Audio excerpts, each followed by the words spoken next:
Hi everybody, this is the video on section 1.1 functions and their properties. The objectives for this section are huge. This is a lot about functions. The properties we're going to be looking at in graphs throughout the school year. So this is a list. We're going to look at functions, function notation, domain and range, continuity, intervals of increase and decrease, boundedness, local maximums and minimums, absolute extrema, symmetry, asymptotes, and then end behavior. So that's all the stuff we need to get through today. All right, so first what I'm going to do is define what a function is. Okay, a function is a relationship where each input or each x relates to just one y. And that should also be predictable. I should be able to predict what the y is depending on the x. So this is a relation where each x relates to just one y. And I'll be honest, I'm going to do this video. I'm going to keep talking right through. If you need to pause it, go ahead and pause it, okay? All right.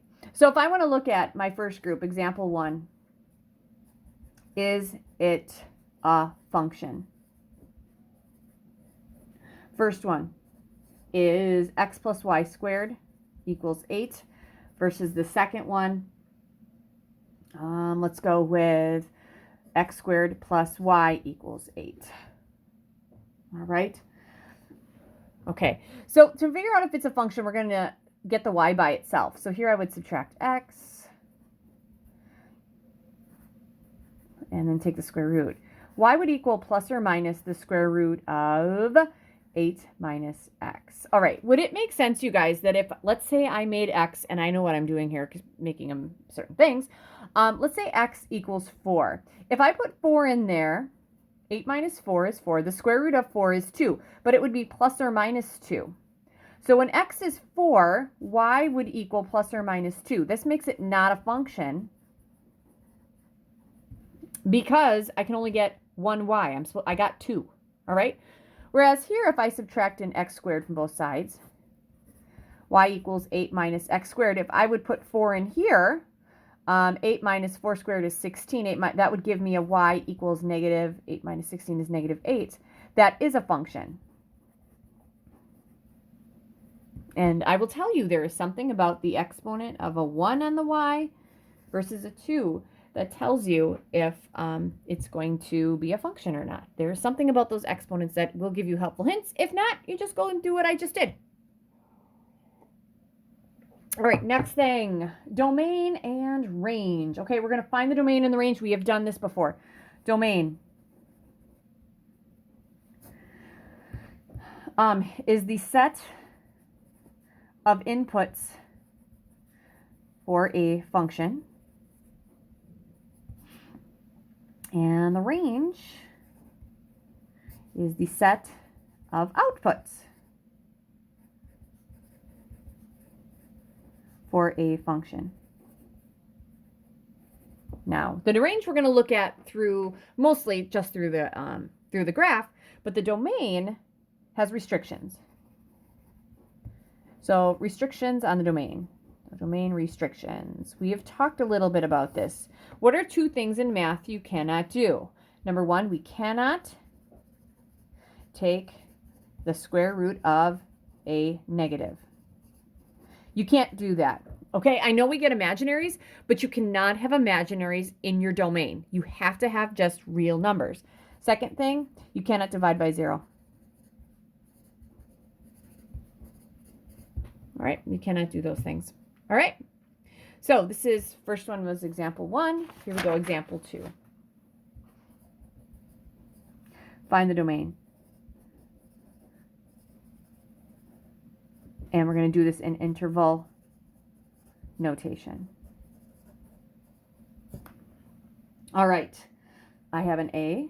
Okay, A. We're going to go 2 over x plus 3 equals f of x, because I'm going to write this as a function in function notation. B, let's go with g of x equals the square root of x over x plus 4. Ooh, I got complicated on this one, and I know the reason I did was because we have done these before. And then I have one more of these, okay? So All right, here we go. So the first one I'm looking at is this guy. You cannot divide by 0. So that means your denominator of x plus 3 cannot be 0. Subtract 3. Doesn't that mean your x cannot be equal to negative 3? Well, if it can be any, like if this is a number line, it can be any number in the world except for negative 3. That means it can go from negative infinity to negative 3. But it cannot include negative 3, so we're going to put that in parentheses, okay? That's going to be in union with, on the other side of negative 3, which would be like negative 2.999999999 and whatever, we're going to keep going to infinity. All right, so this interval, you guys, means anything but negative 3. All right, in B, I have two things going on here, you guys. First, your denominator can't be equal to 0. So x plus 4 cannot be equal to 0, which means, subtract 4, x cannot be equal to negative 4. I get that. Now, here, doesn't that mean that your x has to be greater than or equal to 0? All right, so let's see how this works. Okay, x can't be equal to 4. Okay, so I'm going to have it can't be equal to negative 4. Okay, so that means that it can be anything in the denominator but negative 4. All right, but then if x has to be greater than or equal to 0, it can be 0 or it can be greater. So the question is, what in the world is the domain? Is it this and then all the other parts? Is it just what I have in pencil? Let's make some sense of it. So if your x's have to be greater than or equal to 0 for this, would it make sense that like negative 2 would not work in here? These would not work in here, right? Now, negative 4 is not part of the thing that works on the top. So it would make sense that 0 all the way out to infinity should work. Because 0, 1, 2, 3, that keeps this positive. It's not going to be 0. And 0, 1, 2, 3, whatever, that is going to make this still work. So it looks like we can go from 0 to infinity. We can include 0, okay, but we're not going to include our infinity on that one. That makes sense. Okay, my last one of these, C. Let's go with k of x equals 3x cubed plus 1/2 x squared. So my question for you here, are there any restrictions? No, we said there are two, right? Divided by 0, not happening here because that's a fraction of 1/2. Square roots, we don't have any. So there are no restrictions. We're going from negative infinity to infinity. Most functions have that. All right, so for finding the range, for the most part, you guys, you're going to look at the graph. There are times you can algebraically see it, but usually you're going to look at the graph. So this is example 3. Find the range.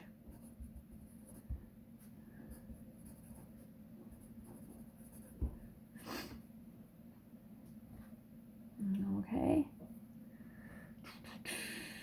So we're going to do, let's go with f of x equals, so this will be my A. And I'm only going to do one of these because I'm seeing what I have come up, and I'm going to do something with horizontal asymptotes first. 2 times the quantity x plus 4 squared minus 7. All right. Holy moly. I know we haven't done this that much. This is where we're like, I'm like, okay, you haven't had algebra 2 yet. You don't know what this looks like, but you should know it's a parabola because it's squared. So if I'm going to sketch a graph of this, I'm going to have 2. So I'm going to have y equals, and I'm going to go 2 in parentheses, x plus 4. That's going to be squared minus 7. Okay, and we're going to look at transformations later, okay? But looking at the graph here, you guys, ooh, that looks nice. So I could trace it and find that point. I'm also curious to see if I could maybe see it in here. Yeah, it looks like I could. It looks like it's at -4, -7. And the reason I'm saying that is because at -4, -7, parabolas are symmetric, so it looks like we're repeating. If you have a hard time seeing that, we can find a minimum. So second trace, find your minimum, which is 3. We're going to go to the left of it. Let's see where I'm at. I'm at 12 negative. Okay. Where are you? There we are. So go to the left of the minimum, press enter, go to the right of the minimum. Okay. And where your flashy box is, that's what the coordinates are. And there we go. -4, -7. Fantastic. So if I go -4, -7, let's say that that's it. I'm not going to be super picky with anything else, you guys. So the question is, what's my range? My range is my y's. Looks like my y's go from here, and then we go straight up. So what is that? That's a y of -7. So we go from -7 to infinity. -7 is a full coordinate, so we're going to go with a bracket there and then a parentheses there. All right. All right. So that brings me to, let's see my list. I've done functions, function notation, domain and range. Oh, we're going to look at continuity. Okay. So for continuity, you guys, we're going to end up looking at some things have jumps in their graphs, which should make sense because like right here, it's not continuous when x equals -3 because at -3, something's happening. So I'm going to just graph this guy for you. Okay. So I'm going to get rid of that. And let's go with 2 divided by x plus 3. All right. Ooh, I forgot the plus. So something needs to be happening at -3 because we said there's nothing, there shouldn't be any points there. So if I do a zoom 6. All right. Looks like at -3, there's nothing here. That's what we call an asymptote. If I look at my table at -3, yep, right there, there's an error because I can't have -3 in the denominator. All right. So we're going to go through some vertical asymptotes and horizontal asymptotes for the next section. Okay. So a vertical asymptote. So actually, I'm going to leave a couple lines. First, we're going to define asymptote because I know you guys have not had this yet. All right. So in this graph here, you guys, you're going to have to zoom in, but in this graph, you have these two curves, and there's a line at x equals -3. The curve is going to approach that line, but it does not pass through it. Now, some of them, some asymptotes, they do pass through. Also, some asymptotes are not lines, they're curves. So we're going to be really broad with this asymptote definition. An asymptote is a line or curve, and we'll get to curved asymptotes later. So a line or curve that a function's graph approaches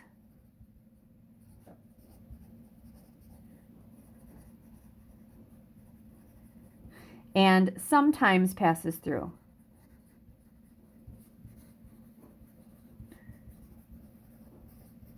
Sometimes they can. Okay. Now, a vertical asymptote, it's always going to be where your denominator is equal to 0, and you can't divide by 0. Vertical asymptotes, they will never pass through. So this is a vertical line, a function's graph approaches and does not pass through. And this is caused by the denominator. Because the denominator cannot be equal to 0. All right. Okay. Horizontal asymptote is a horizontal line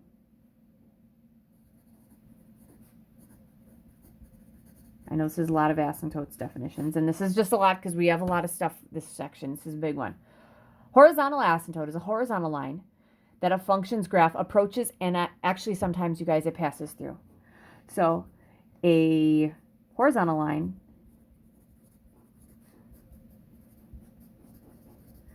that a function's graph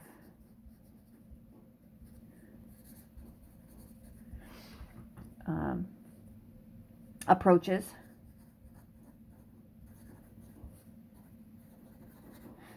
and sometimes passes through.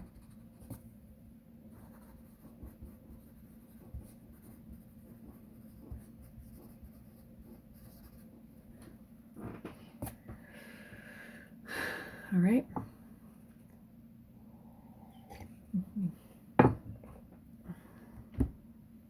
All right. Vertical asymptotes we can find because we set the denominator not equal to 0, and we'll see those. And there's some actually really cool that happens sometimes with vertical asymptotes as well. Horizontal asymptotes, on the other hand, they have rules. And for horizontal asymptotes, to find the horizontal asymptote of a rational expression, you need to actually look at degrees of the numerator and the degree of the denominator of those polynomials. So before I get to this, I have to talk about the degree of a polynomial.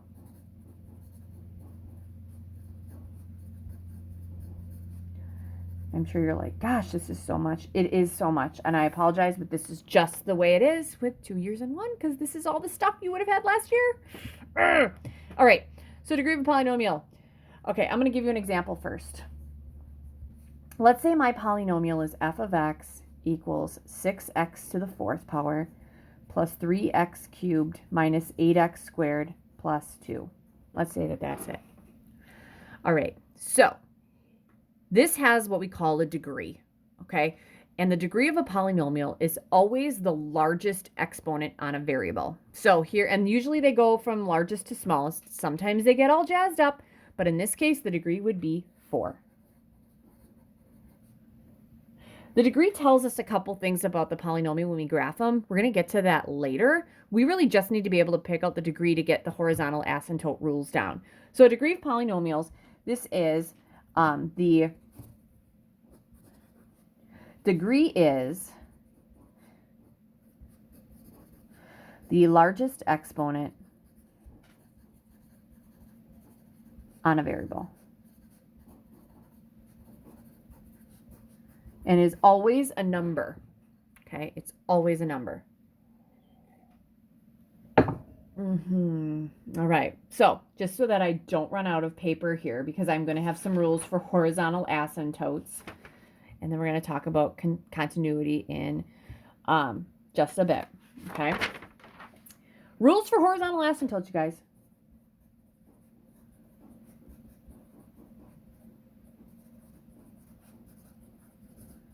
You will get good at this, and you will memorize these because this is just important. Okay, rules for horizontal asymptotes. You only have horizontal asymptotes, you guys, if you have some kind of division within your problem, and you will have it, all right? So I generally have a couple of examples of these.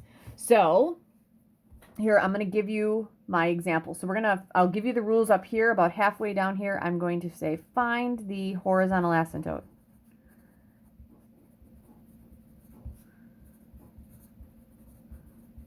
If there is one.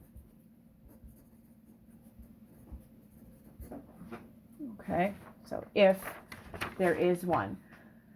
So looking at this is example number 4, it looks like. Hopefully I'm not losing pages, but this is example 4. All right.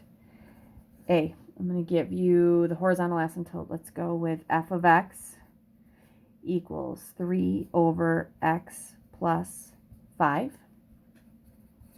Next one, we're going to go with g of x equals 2x squared over 3x squared plus 4. That works. And for C, let's go with h of x equals. Let's go with, we're going to go with 3x cubed plus 2x squared plus 1 all over x plus 2. Yes. Okay. Sorry about that. Kind of had a brain fart there because that gives me all of them. There's 3 different things. Okay. So the degree is probably the easiest to find. I would say for you guys probably in B just because it's pretty darn obvious. Okay. So what I'm going to do is I'm going to look at the degree of the numerator to the degree of the denominator. Okay. And actually we'll start with this guy, even though I'm going to go back and I'm not going to go through everything else. Like I'll give my rules up here because I think it's easiest to find the degree here. So we're going to compare the degree of the numerator to the degree of denominator. Okay, I'm going to try to. Okay, so comparing the degree of the numerator. The numerator's degree is 2. The denominator's degree is 2. They equal each other, so there will be something going on with a horizontal asymptote, and that will be probably my last rule. All right, first rule is going to be this guy. Okay, the degree of the numerator to the degree of the denominator. Okay, degree of the numerator. There is no x here, so the degree is 0. The degree of the denominator, what's the exponent on the x? It's a 1. The degree is less. All right? All right. If the degree of the numerator is less than the degree of the denominator, that's our first one. So number 1, the degree of the numerator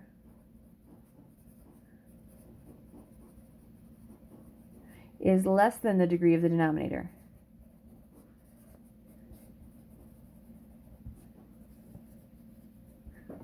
Right? Hopefully you can still see that. Good. So the degree of the numerator is less than the degree of the denominator. Every single time, you guys, there is a horizontal asymptote at y equals 0. So this one has one at y equals 0. All right. And I might actually do something with A. I like to go back to my problems and look at some things. And actually, I will probably do that and find the domain and range of A. I like it. Number 2. Okay. Now let's just go through the rules here, and then we'll go back to these two. If the degree is not less, then the degree could be bigger.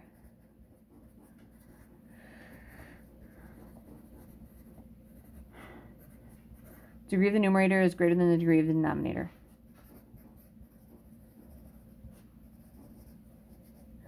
All right. If the degree of the numerator is greater than the degree of the denominator, there is no horizontal asymptote.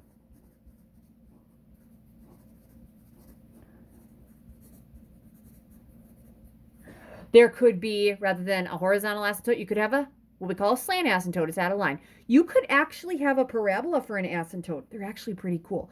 You could have other curves as asymptotes. But I'm telling you right now, if the degree of the numerator is greater than the denominator, there is no horizontal asymptote. And that brings me to the last one. The degree of the numerator equals the degree of the denominator.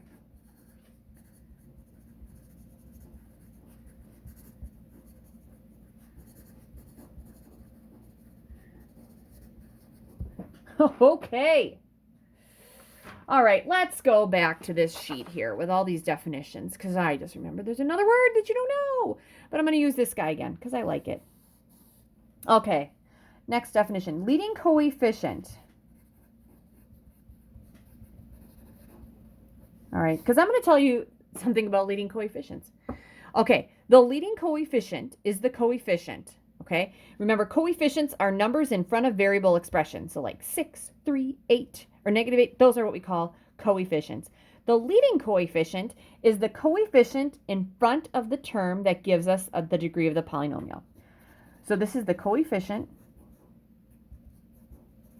in front of the term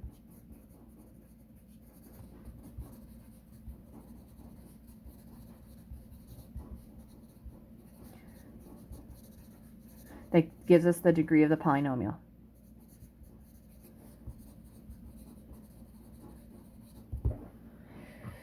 For this guy, leading coefficient is 6.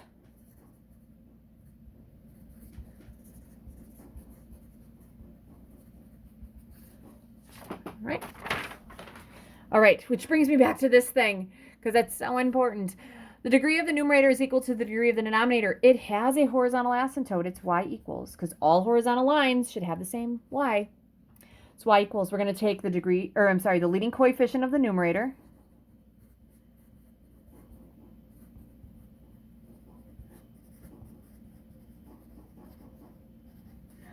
Divide it by the leading coefficient of the denominator.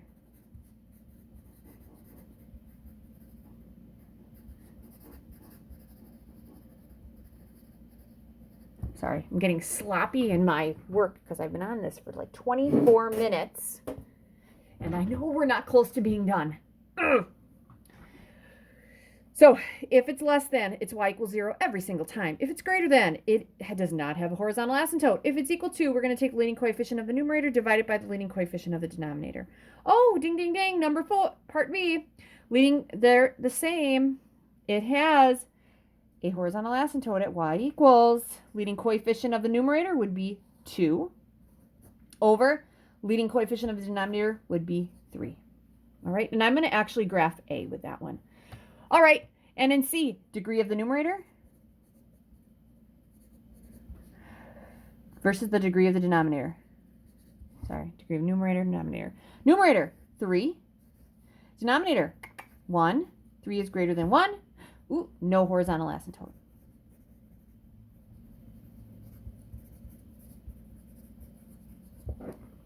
Right?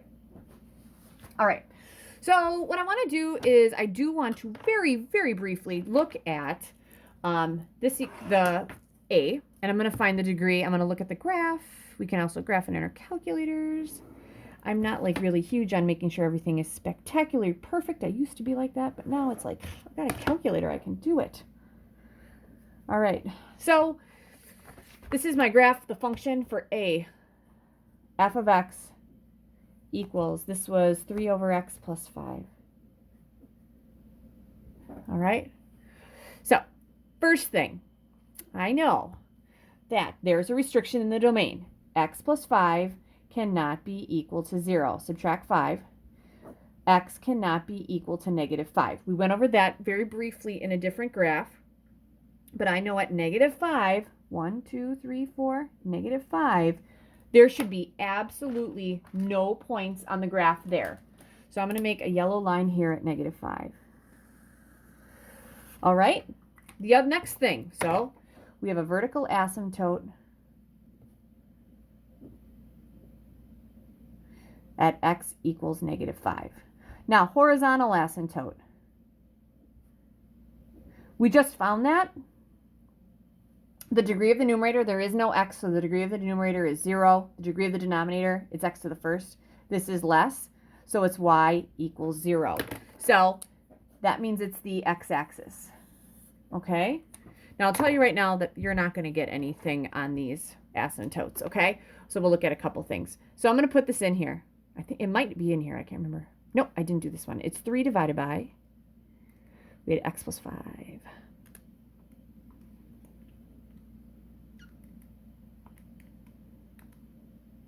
Okay. So I'm not super picky, but it looks like there I have an upper and then a lower right here. And if I want to have a couple nice points, at negative 6, I should be at negative 3. Looking at this, at negative 4, I should be at positive 3. Looking at this, at negative 8, I should be at negative 1.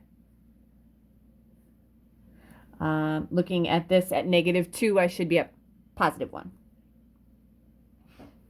In essence, that's what it needs to look like, you guys.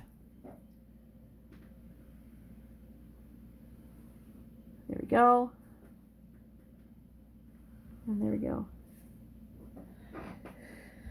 So if I want to look at the domain of this function, ooh, this is a good thing. We'll look at the domain and the range. All this goes together. All of it goes together. The domain, x can be anything but negative 5. So we can go from the left, negative infinity, to negative 5. We're not going to include negative 5, but just to the left of negative 5, and that's going to be in union with negative 5 to infinity. Okay, because it's going to go just to the right. These parentheses mean that we're going to go to negative 5, but not include it. The range, it looks like it goes down forever, so it's going to go negative infinity to, we keep going up, up, up, but we stop at 0. Again, just below 0, I'm going to include, so I'm going to put that in parentheses, and that's in union with just above 0. And that'd be to infinity. We're going to do more with horizontal and vertical asymptotes, but this is how it kind of all works together. All right? Okay, so I've looked at that. Okay, so with this stuff, I've looked at functions that are continuous versus functions that are not. This is a discontinuous function.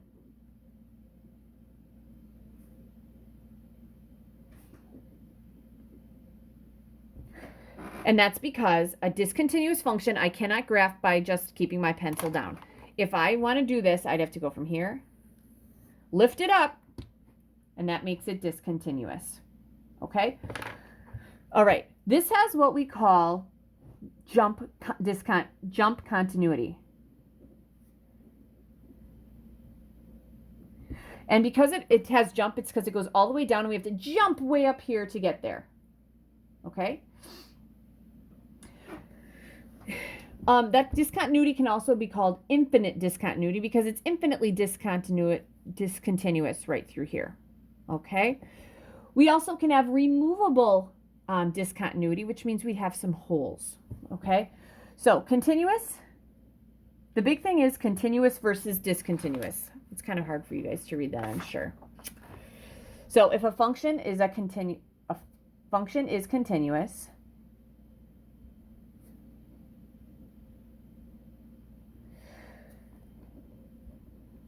if you can graph it without lifting your pencil.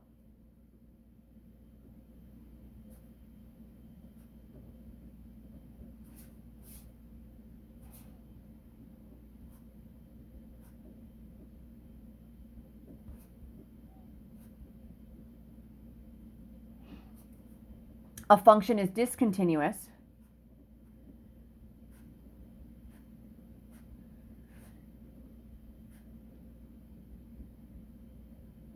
if you have to lift your pencil to graph it.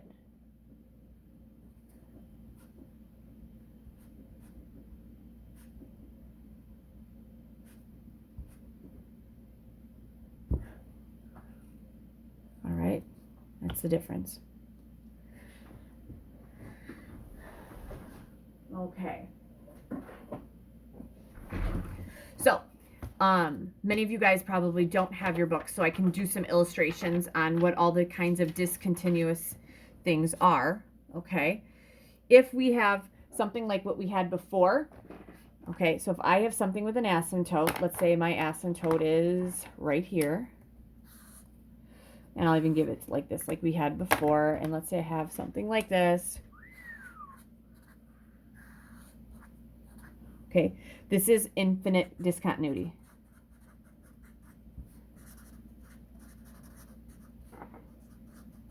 Sorry if I misspoke before. If it's infinite discontinuity, there is a asymptote. That's what it's caused by. The next ones I'm just going to make kind of fun. All right, I could have something called jump. I'll make this a fun little... There we go. Okay, we could have jump discontinuity.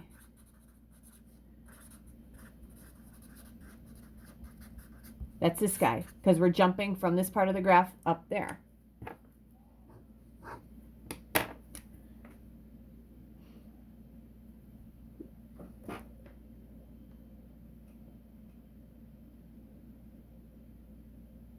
Okay.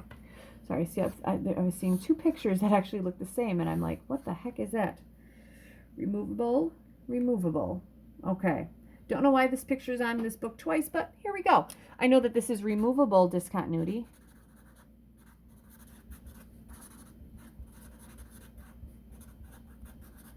Because it has just a hole.